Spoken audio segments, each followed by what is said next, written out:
नमस्कार, मैं सुनीता कथा मंथन में आप सबका स्वागत करती हूँ। कथा मंथन में आज सुनिए तपस्या उपन्यास का तृतीय अध्याय, लेखिका आशापूर्णा देवी। इसके आगे के पहले के अध्याय आपको हमारी प्लेलिस्ट से मिल जाएंगे। लिंक आपको एंड स्क्रीन पर मिल जाएगा, आप वहाँ जा कर के चेक कर सकते हैं। तो शुरू करते हैं। तपस्या अध्याय 3। सुनंद ने इस ग्लानि की प्रतिक्रिया से न अनुताप किया और न ही माफ़ी मांगी, उल्टे एकाएक गर्म हो उठा। सदा का खुश मिजाज सुनंद झल्लाकर बोला, अरे इतना भी क्या गुस्सा दिखा रही हो? ठीक कहते थे दास साहब, घर पर खबर करने का काम आसानी से नहीं हो पाएगा। यह निश्चित जान लो कि तुम्हारा भला कोई नहीं देखना चाहेगा। तुम्हारे घर की जो स्थिति है और उसमें तुम्हारी शादी कोई नहीं चाहेगा और तुम सिर्फ एक कमाऊ मशीन बनकर रह जाओगे। बहनों की एक के बाद एक शादी करो, सब यही चाहेंगे। आवेश में आकर ना जाने वह और क्या क्या बकता। वह नर्वस हो गया था बुरी तरह। उसे अचानक होश आया। दास साहब ने आगे और क्या कहा था वह नहीं बता सका। दास साहब भी कच्चे खिलाड़ी नहीं थे। एक आदमी को फुसलाने में बड़ी मेहनत लगती है, वह यह जानते थे। दास साहब ने यह भी तो कहा था कि तीन बहनों की शादी, दीदी का हिसाब तो जोड़ा ही नहीं था, के बाद सुनंद की शादी की उम्र जाती रहेगी। और यह भी कहा था कि जीवन में आगे बढ़ने के लिए भावुकता को कम करना पड़ता है। और फिर अभयवाणी भी सुनाई थी, ज़्यादा कमाने पर वह घर पर ज़्यादा पैसा भेज सकता है।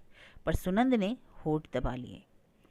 मंदिरा ने बहनों को डांटा, जो जी में आता है वही बक देती हो।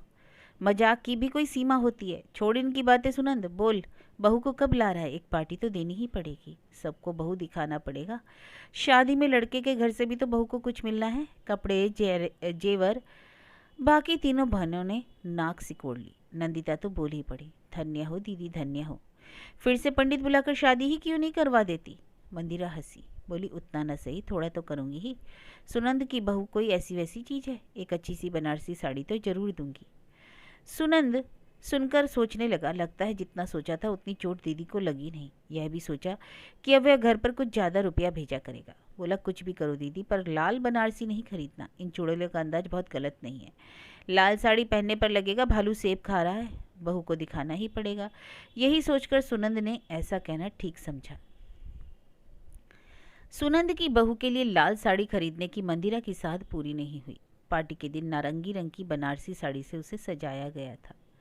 दास साहब सपत्नीक पार्टी में आए थे और पाठशाला के बारे में पूछताछ कर रहे थे। पार्टी स्कूल के हॉल में ही की गई थी। अभिजीत की माँ और मौसेरी दीदी भी घुटने का दर्द हथेली से दबाकर दुल्हन को देखने आई थी। उन्हीं के हाथ अभिजीत ने एक सुंदर हार भेजा था। वह खुद रोगियों से सुलटकर देर से आया।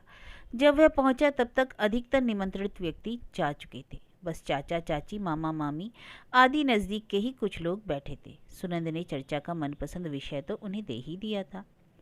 अभिजीत ने छंदा से पूछा, क्यों, सब खाकर सफाचट तो नहीं कर दिया?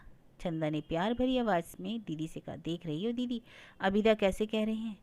फिर अभिजीत के खाने के प्रबंध के लिए मंदिरा की छोटी बहनों ने दौड़ धूप लगा दी। अभिजीत उनका चीर हितैषी था।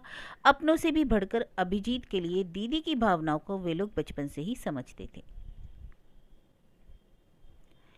इस भावना को समझने के लिए किस खास उम्र की जरूरत नहीं होती, बच्चा भी पकड़ लेता है। दुल्हन को देखने के बाद कमरे में बड़ी गर्मी है कहकर अभिजीत बरामदे में रखी बेत की कुर्सी पर बैठ गया। थोड़ी देर में मंदिरा वहां आई। अभिजीत ने व्यंग से मंदिरा से पूछा, तुम्हारा माया हिरण तो खो गया, क्यों? मतलब? मंदिरा क्षीण स्वर में पूछ बैठी। अभिजीत, मतलब तो कोई खास नहीं, इतने दिनों तक पानी के दर्पण में दुनिया की छाया देख रही थी ना, धूप में वही पानी का दर्पण सूख गया, बात तो इतनी सी है। मंदिरा अभिजीत को देखती रही, बोली, सूख गया यही क्यों सोच रहे हो? उसे पैसा भी तो बहुत मिलेगा। हाँ, सो तो मिलेगा, पर क्या बहुत देगा? इतना कि तुम दायित्व से मुक्त हो सको। मंदिरा बरामदे में जमीन पर ही बैठ गई। अभिजीत के मना करने पर बोली, मामूली साड़ी है, कामकाज के लिए पहनी है। फिर बोली, प्रोग्राम थोड़ा और आगे के लिए टल गया है ना? तुम्हारी बात सुनकर क्या लगता है जानती हो, जीवन अनंत है, यौवन कभी न समाप्त होने वाली चीज़ है। ऐसा क्यों कहते हो? 2-4 साल में कितना फ़र्क आएगा? 2-4 साल, 2-4 क्षण में कितना कुछ बदल जाता है। बस अब और नहीं। इंदिरा खाना ला रही है। सुनंद की बहू को देखा तो बहू को देखने के लिए ही तो आया था। खुले बरामदे को तिरपाल डालकर घेर दिया गया था। उसके झालर की परछाई मंदिरा के चेहरे पर पड़ रही थी। मंदिरा की थकावट उसमें मानो ढक गई थी। सूती साड़ी पहने हुए भी मंदिरा आज एक किशोरी जैसी दिख रही थी। मन भी आज उसका हल्का था।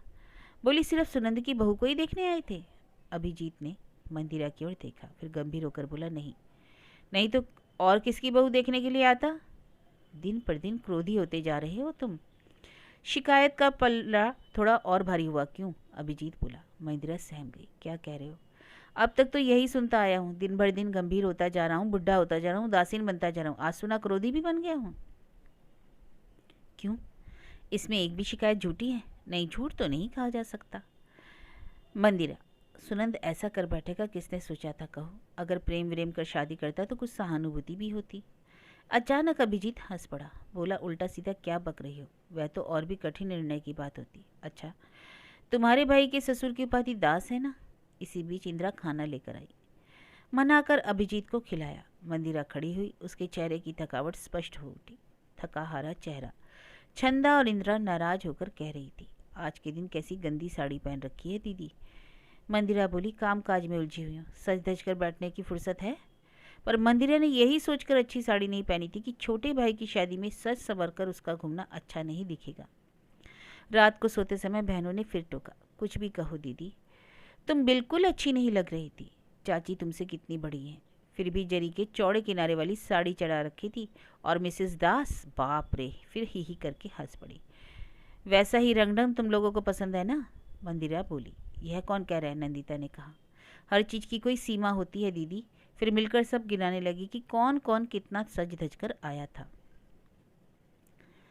मंदिरा बोली, ठीक है, अच्छी साड़ी नहीं पहनी, पर इसमें मानहानि की कौन सी बात हो गई? मानहानि की बात नहीं, नौकरानी की तरह केवल कामकाज की साड़ी पहनकर तुम क्यों घुमा करोगी? उनकी शिकायत सुनकर मंदिरा ने कहा, दूसरों की शादी में सज कर क्या होगा बोलो, देखना अपनी शादी में कितना सजूंगी। राधा भी नाची और नौमन तेल भी जला। दीदी के परिहास पर नंदिता झल्ला उठी। मौका देखकर बत्ती बुझाकर मंदिरा सो गई। श्रृंगार का सामान अभी बचाकर रखना बाकी ही था, पर मंदिरा ने सिर दर्द का बहाना बनाकर बत्ती जलाने ही नहीं दी। सिर में दर्द नहीं होगा? दीदी बेचारी सबके लिए कितना करती है। छंदा आकर दीदी से सटकर सो गई। बचपन का अभ्यास अब तक गया नहीं था। दीदी के बिस्तर में उसकी जगह पक्की थी, पर वह अब भी दीदी की बाहों में लपेट कर पड़ी रहती। छंदा दीदी के दुबले शरीर पर अपना भारी सा हाथ रखकर प्यार से बोली, मेरी शादी के दिन तुम रानी की तरह सजना दीदी, समझी? ओ दीदी, 1 मिनट में सो गई। इंदिरा धीमी आवाज में बोली, मत पुकार, सोएगी नहीं? कितने दिनों से आराम नहीं? मन पर कम दुख है दीदी को? हम लोगों का क्या है, पर दीदी की सोच। भैया की आस में समुद्र पे नाव खे रही थी, पर भैया तो आदमी नहीं जानवर निकला। अपनी अपनी साड़ी उठाकर इंदिरा और नंदिता उस कमरे से चली गई। छंदा मंदिरा के पास सोकर आधुनिक फैशन के ब्लाउज और साड़ी की बात सोच सोचकर बड़ी देर बाद सो सकी। नींद में मंदिरा की गहरी सांस की आवाज कमरे में प्रतिध्वनित हो रही थी। 2 मंजिले पर सोने के 3 कमरे थे।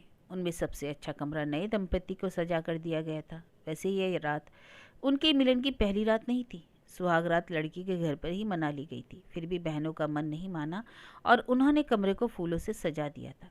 धूप की खुशबू से वातावरण मोहक उठा था। दुल्हन नापसंद की थी, विवाह भी आघात सा था, फिर भी तरुण मन की कल्पनाओं से बहनों के मन में खुशी का झंकार था। उधर उस आराम के बिस्तर और खुशबू के बीच सुनंद अस्थिर उठा, क्योंकि उसने इन सब के विश्वास पर चोट पहुंचाई थी। कमरा अंधेरा था, फिर भी इस कमरे की एक एक चीज वह देख पा रहा था। इस मकान की एक एक ईंट से वह परिचित था। उसे मालूम था कि जमीन पर एक बड़ी सी दरार पड़ चुकी है, खिड़की का एक पल्ला टूटा हुआ है। मंदिरा ने पूरे मकान में सफेदी करवाई थी, पर वह कितना ढक सकती थी? मकान की मलिनता मानो दांत दिखा रही थी। इससे अधिक शक्ति और सामर्थ्य मंदिरा के पास नहीं था। विजन बिहारी की गृहस्थी की निर्लज नगनता पर सफेदी के आवरण को चढ़ाने में मंदिरा को जी जान लगाना पड़ा होगा। फिर भी तो उसने कुछ तो किया ही था। फूलों की महक से भारी हवा की सांस भरते हुए सुनंद सोच रहा था। किसी लड़की के लिए अकल्पनीय बात थी।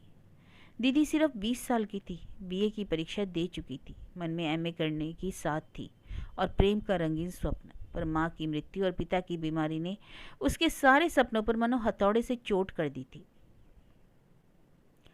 पर दीदी अगर चाहती तो हथौड़े की चोट से अपने को बचा लेती, छोटे भाई बहनों को अनायास मामा चाचा के घर भेज सकती थी, खुद शादी करके चली जाती, कोई शिकायत नहीं करता। कम से कम यहाँ की समाज व्यवस्था के अनुसार किसी को शिकायत करते नहीं बनता।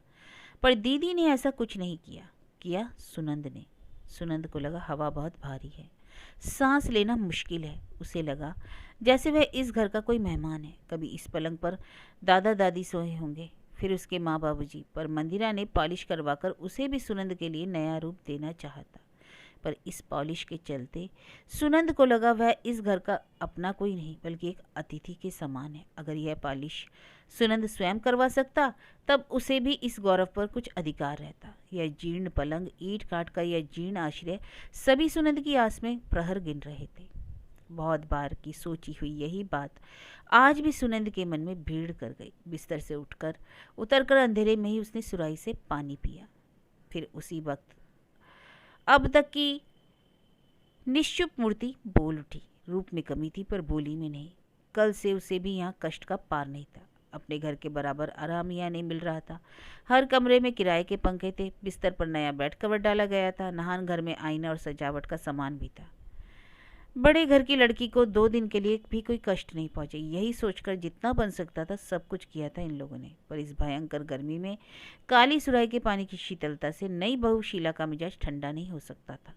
और सबसे असहनीय बात तो सुनंद की इतनी सारी बहनें थी, 12, 18, 20 और 32 साल की। बाप रे, कल्पना भी नहीं की जा सकती थी कि सुनंद इन्हीं के बीच बड़ा हुआ था, इन्हीं के साथ खाता पीता था, हंसी मजाक करता था। अब पता लगा उसका स्वभाव लड़कियों जैसा क्यों था। शीला तो सुनंद के रूप पर मोहित हो गई थी। इसलिए तो शीला के बाबूजी ने मोटी तनख्वाह पर उसे वर्क खरीद कर दिया था। पर अब लगता था कि इतना अधीन होना भी ठीक नहीं था। हमेशा तो बाप के घर पर रह नहीं सकती थी, कभी ना कभी तो ससुराल आना ही था। पर यहाँ इस वातावरण में शीला को यदि पिताजी की ही तरह एक ससुर मिलता, आराम और पैसे वाले के घर जाती, तो वह भी क्या खराब बहू बनती। हंसी खुशी से घर को जिंदा रखती, पति और ससुर को प्रसन्न रखती। स्वभाव से चंचल, धनी बाप की इकलौती बेटी, अहंकार के बीच रूप की कमी का उसे कभी आभास ही नहीं हुआ। घर पर रिश्तेदारों से बाप के कारण तुम बड़ी अच्छी हो सुनती आई थी। बाप के अधीन कर्मचारी भी उसके ही गुण गाते थे। शीला में कुछ कमी है, इस बात का आभास उसे इस घर पर ही आकर हुआ। यहाँ उसकी नंदों की आंखों में देखा, मेहमानों की बातचीत से सुना। किसी किसी ने तो स्पष्ट ही कहा, बहू सुनंद के आगे फीकी है। धनी घर की लाडली धन में शोभती है, निर्धन के रूप में नहीं। दान दहेज का सामान अब तक पहुंचा नहीं क्या? नंदिता बोली, यहाँ लाकर क्या होगा, भैया तो यहाँ रहेंगे ही नहीं, अपने क्वार्टर में रहेंगे, सारा सामान वहीं पहुंच जाएगा, यहाँ अटेगा भी कहाँ। किसी ने जात पात की बात नहीं छेड़ी, यही बहुत था। किसी ने तो कहा, अरे नंदो, भाभी के इर्द गिर्द चक्कर मत काटो, लोगों को खलेगा। अर्थात रूप का फर्क लोगों को खलेगा। इस फर्क को शीला भी खूब समझती थी। आक्रोश से वह फटी जा रही थी, मानो सारा दोष सुनंद का ही था। उसी आक्रोश की आवाज में शीला बोली, हमारे यहाँ फ्रिज के पानी से तो तुम्हें पहले पहल गले में दर्द हो गया होगा। सुनंद चौंक पड़ा, इस ठेस के लिए तैयार नहीं था। बॉस की लड़की की असुविधा और कष्ट की लज्जा से वह कल से शर्म से गड़ा जा रहा था। शीला की सहनशीलता के प्रति मन ही मन आभार प्रकट कर रहा था। पर यह क्या, बिन बादल बिजली? सुनंद अचरज के साथ बोला, क्या कह रही हो? खास बात नहीं, कल से देख रही हूँ ना सब कुछ। तुम्हें तो अपनी बहुत सी आदतों को बदलना पड़ा है, यह भी एक अजीब तकलीफ है, चाहे वह आदत ऊंचाई की तरफ जाती हो या नीचे की तरफ। इस अपमान का कोई तीखा जवाब सुंदर नहीं दे सका, सिर्फ इतना ही बोला, हम लोग गरीब हैं, यह बात तुम्हारे बाबूजी को मालूम थी। गरीब और पैसे वाले की बात नहीं हो रही है, गरीब रखकर तो तुम्हें उन्होंने दबाद नहीं बनाया ना। मैं तो आदत की बात बता रही थी। तुम्हारी दीदी ने अब तक शादी क्यों नहीं की, बता सकते हो? शादी शादी नहीं की यह बात नहीं है, नहीं कर पाई यह बात है। माँ बाप समय से पहले चल बसे, हम सभी छोटे थे। पर उसकी तो 20 साल की उम्र थी, तब तो माँ बाप जिंदा थे, तब भी शादी की उम्र नहीं हुई थी क्या? मृत माँ बाप की समालोचना कर सुनंद ने नहीं की। यह भी नहीं कहा कि 8 साल की उम्र से दीदी ने माँ के जापे का भार संभाला था। दीदी इस घर के लिए अनिवार्य थी, जरूरी अंग बन चुकी थी, इसलिए कर्तव्य को त्याग कर स्वार्थ की बात उन्होंने सोची ही नहीं। इन्हीं के बीच रहकर दीदी ने पढ़ाई की, यह उसकी इच्छा का ही फल था। पर सुनंद चुप रहा, बोला, इतना ही? शादी करने की बात सोच ही रहे थे, पर अचानक ही तो फिर विधवा ननद की तरह एक चीर कुमारी मास्टरनी ननद मेरे भाग्य के साथ हमेशा के लिए जुड़ गई। सुनंद फिर चौंका। बोला, चीर कुमारी क्यों? शादी क्यों नहीं करेगी? थोड़ा और घर को जचा ले। बीच में ही शीला ही करके हंस पड़ी। बोली, करेगी? अब भी यह प्रश्न रह गया है क्या? तुमसे 8-10 साल तो बड़ी हैं। सुनंद सहम गया। सच, यह तो सुनंद ने सोचा ही नहीं था।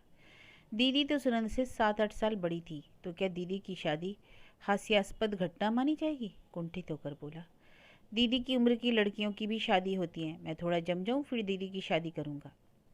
दीदी की शादी करोगे? दीदी की शादी के लिए अब भी ख्वाब देखते हो? और बाकी की 3 बहनें?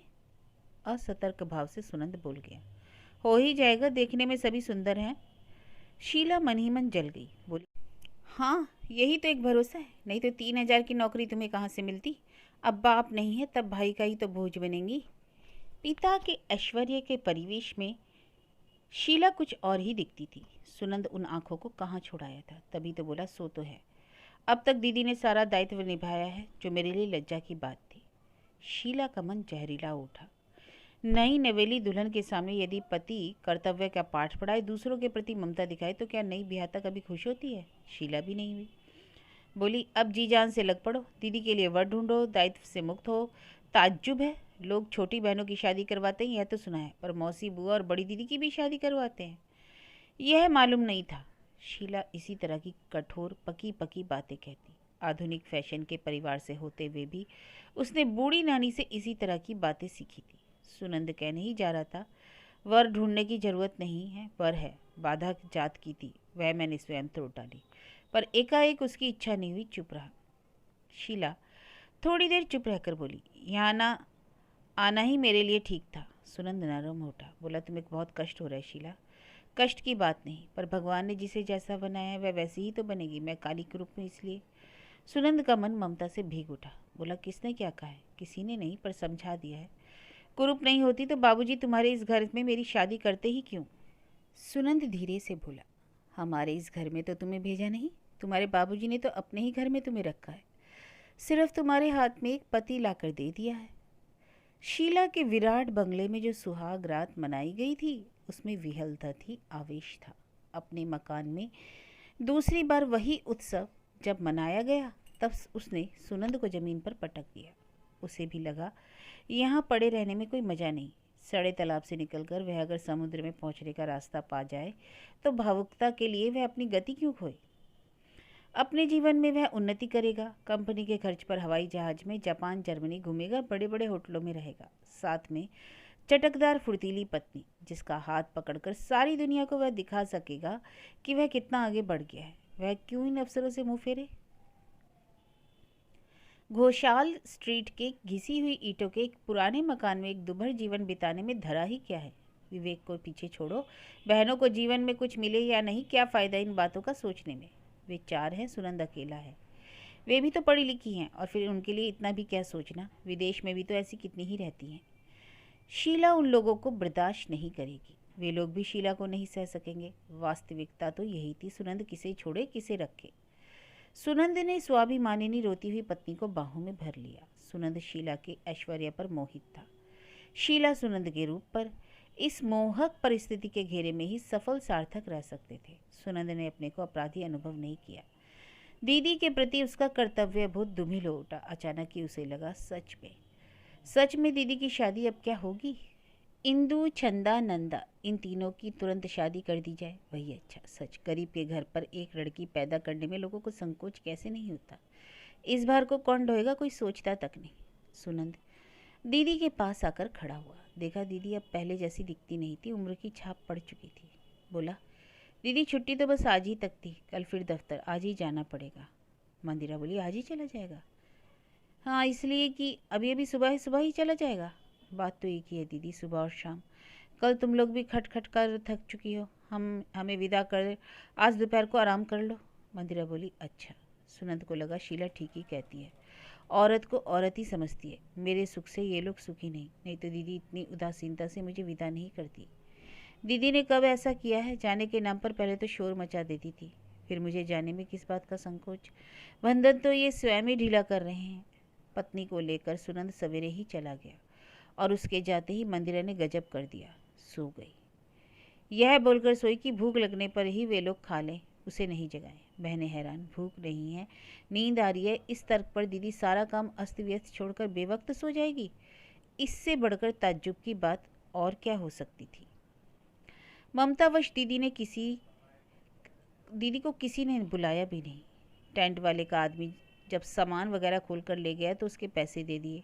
रसोइये ने जब बर्तन मिलाए तो कलछुल खो गया, उसके पैसे भर दिए। दीदी देख भी नहीं सकी कि इस खुशी में तीनों बहनों ने मिलकर ढेर सारे बासी आलू चाप खा लिए और नई भाभी की भैया की उनके ससुराल की खूब शिकायत भरी चर्चा की। भैया के दिमाग के 12 बज गए थे, इसमें तो किसी को शक भी नहीं था। दीदी के सामने वे यह सब नहीं कर सकती। दीदी ने सोकर मौका दे दिया, पर मंदिरा के सोने का फ़ायदा उसकी एक बहन तो और भी ज़्यादा ले रही थी। निश्चिंतता भी तो एक तरह की नींद ही होती है। अपने भाई बहनों के संबंध में मंदिरा बड़ी निश्चिंत थी। निश्चिंतता पर सबसे पहली चोट सुनंद ने पहुंचाई, फिर भी मंदिरा निश्चिंत रही। बहनों के भी पर उग सकते हैं, उसने ध्यान ही नहीं दिया। चूंकि इंदिरा बड़ी थी इसलिए मंदिरा चाची के भाई के साथ उसकी शादी में पूरा मन लगाए हुई थी। चाची को भी अपने भाई के लिए इंदिरा पसंद थी, पर नंदिता तब तक अपने पंख फैला चुकी थी। अपने ही कॉलेज के तरुण अध्यापक प्रांतिक चटर्जी के प्रेम में डुबकी लगा रही थी। प्रांतिक जब कहता तुम्हारे ऊपर तो तुम्हारी 2-2 दीदियां, फिर उम्मीद ही क्या। नंदिता बोलती इसलिए तो उम्मीद बनती है। दीदियों के परिणाम ने मेरे ज्ञान चक्षुओं को खोल दिया। उनकी तरह अभिभावकों की सुविवेचना पर मैं निर्भर करती। हिम्मत है अपरिसित। तो फिर फिलहाल तो आज हिम्मत करके लाइट हाउस में घुस पड़ो। 2 टिकटें ला रखे हैं। टिकट लाकर कह रहे हो अगर मैं नहीं जाना चाहती तो?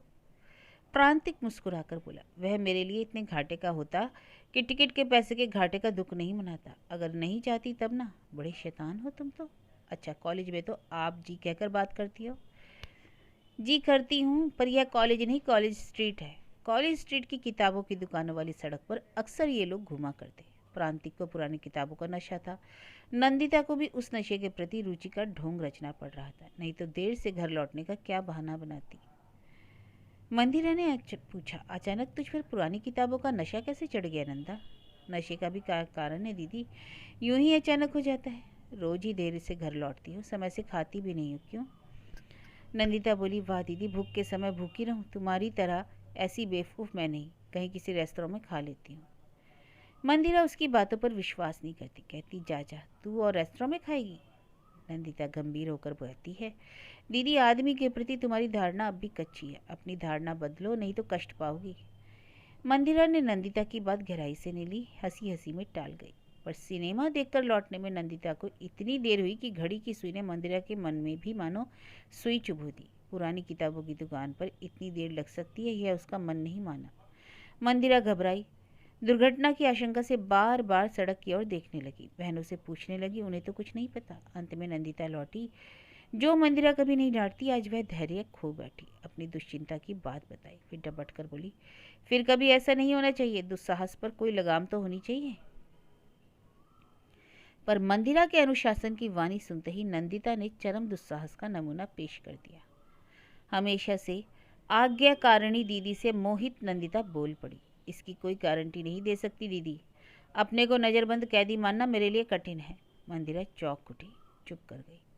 दूसरे दिन प्रांतिक ने नंदिता से पूछा, कल खूब डांट पड़ी? नंदिता अहंकार से तुनक कर बोली, मुझे डांटे? इतनी किसकी हिम्मत? मतलब घर में सबसे भयंकर तुम हो? हाँ, ऐसी ही दिखती हूँ। अगर झूठ न बोलूँ तो ऐसा ही कहना पड़ेगा। नंदिता हंसकर बोली, फिर सोच लो भविष्य में तुम्हारे भाग्य में क्या लिखा है। अच्छा, बातों ही बातों में प्रांतिक ने पूछा, एक बात बताओ, तुम्हारी दीदियों ने शादी क्यों नहीं की? दीदियाँ कहाँ, सिर्फ दीदी कहो ना। बड़ी दीदी इंदु दीदी तो शादी के स्वप्न में विभोर बैठी है। स्वप्न? स्वप्न कैसा?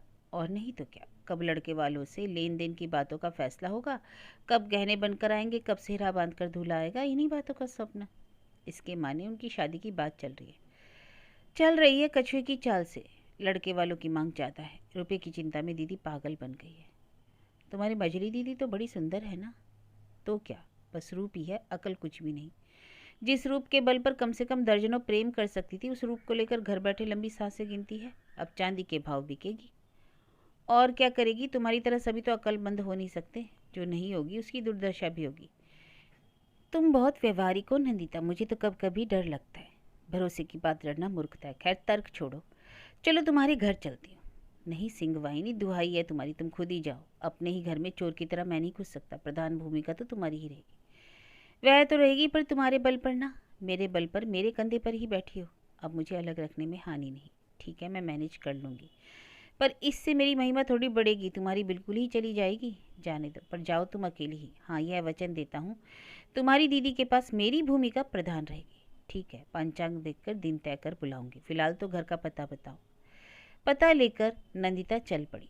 नंदिता हमेशा से ही हिम्मत वाली लड़की थी। दीदी के हालात और भैया के कारनामे देखकर ही संभवतः उसने यह नया जीवन दर्शन अपनाया था। दरवाजा प्रांतिक की भाभी अमला ने खोला। सोचा श्रृंगार कंपनी की कोई कैनवेसर होगी। बोली क्या काम है? नंदिता भाग गई। हो ना हो यही भाभी है। बोली प्रांतिक घर में है क्या? भाभी की आंखों पर का पर्दा हट गया। क्षण भर में देवर का भूत, भविष्य और वर्तमान सब उसकी आंखों के सामने दृश्यमान हो उठा। गंभीर रूखेपन से बोली नहीं है, और इस समय रहते भी नहीं। ताज्जुब है, मुझसे तो उन्होंने कहा था कि घर पर रहेंगे, आते ही होंगे, क्यों? अमला निर्लिप्त भाव से बोली अगर कहा है तो आएंगे भी। हमें भी ऐसा ही लगता है। तब तक आपके हाथ की एक प्याली चाय पीने की इच्छा है। पिलाएंगी ना? पिलाएंगी? बहुत इच्छा है आपके हाथ की चाय पीने की, नंदिता ने कहा। इसके बाद भी अमला का निर्लिप्त रहना शोभा नहीं देता। अमला जाकर सास से बोली देवर जी की एक साथी आई है, कह रही है उन्होंने उसे बुलाया है, ऊपर से कहती है चाय भी पीऊंगी। मुझे तो मामला कुछ गड़बड़ दिख रहा है। हाथ का उपन्यास रखकर सास बोली गड़बड़? गड़बड़ का मतलब? लगता है कोई खास बात है। जिस तरह झट से प्रांतिक कहकर बुलाया, मुझे तो लगता है वही लड़की है। लाचार होकर प्रांतिक की मां मणिमाला उपन्यास की कल्पित नायक नायिका को छोड़कर सजीव नायिका को देखने चल पड़ी।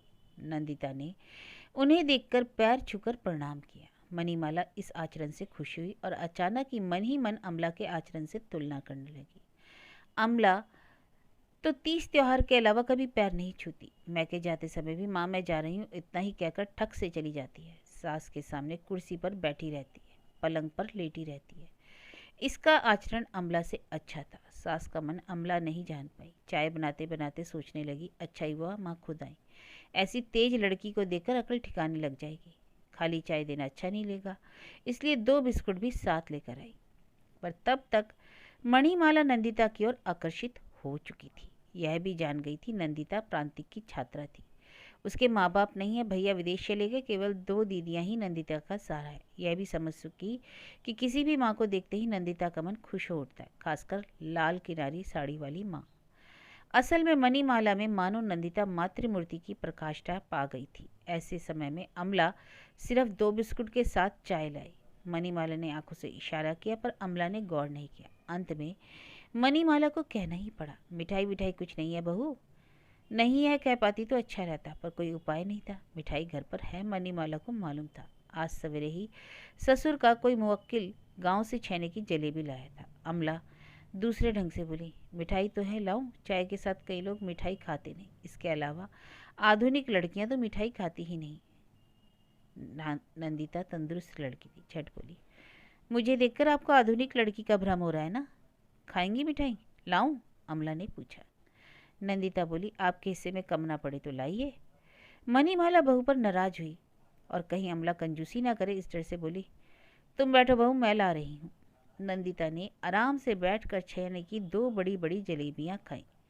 मिठाई उसे बहुत पसंद है कहना पड़ा, और सर अभी तक आए नहीं कहकर विदाई ली, और यह भी कहा कि सर से उसे एक जरूरी नोट लेना था। चलते समय मणिमाला ने ही बात छड़ी अच्छा बेटी, तुम लोग क्या वैद्य ब्राह्मण हो? नंदिता अकारणी सिर झुकाकर बोली हाँ। मणिमाला ना जाने किसे सुनाकर या फिर मनी मन बुदबुदाई आजकल वैद्य और ब्राह्मण एक ही है, जनेऊ दोनों ही पहनते हैं। क्यों बेटी, तुम लोगों में कोई जनेऊ पहनता है? हम लोग तो नहीं पहनते, भैया पहनते, बाबूजी भी पहनते थे। मणिमाला हंस पड़ी। सोचा अमला की तरह ये हमेशा मुंह फुलाकर नहीं रहती, हंसमुख लड़की है। फिर आना कहकर मणिमाला ने प्यार जताया। नंदिता एक बार और पैर छूकर बोली आना तो पड़ेगा ही, बड़ा जरूरी नोट लेना है। निर्दिष्ट जगह पर प्रांतिक प्रतीक्षा कर रहा था। आते ही नंदिता ने प्रांतिक की जोर से चिकोटी काटी और बोली 12 आने काम आगे बढ़ा कर आई हूँ, बाकी 4 आने का काम 2 दिन बाद आकर सुलटा दूंगी। भद्र महिला को 2 दिन का विश्राम दे रही हूँ। प्रांतिक, बताओ ना क्या क्या हुआ। नंदिता निर्विकार बैठी, फिर बोली, क्या क्या हुआ जानने की कोशिश मत करो, क्या हुआ यही सुनो।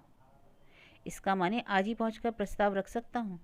इतनी कृपा की जरूरत नहीं। मतलब शादी का प्रस्ताव भी तुम ही जाकर करोगी क्या? अरे मैं पागल थोड़ी ही हूँ।